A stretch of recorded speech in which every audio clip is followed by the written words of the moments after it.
জাকারিয়া ভূঁইয়া, রাজপথের সন্তান।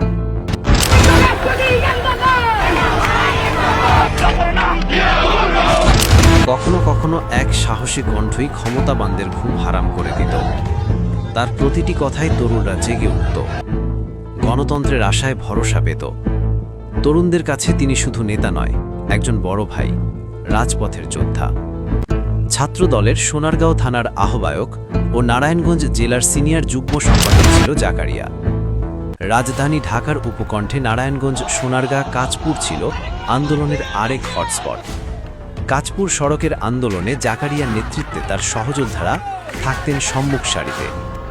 জীবন বাজি রেখে ফ্যাসিবাদী সরকারের ক্যাডর ও আইনশৃঙ্খলা বাহিনীর সদস্যদের বিরুদ্ধে লড়াটাও ছিল চ্যালেঞ্জের। সরকার বিরোধী আন্দোলন মানিয়েই ছিল জাকারিয়ার অংশগ্রহণ।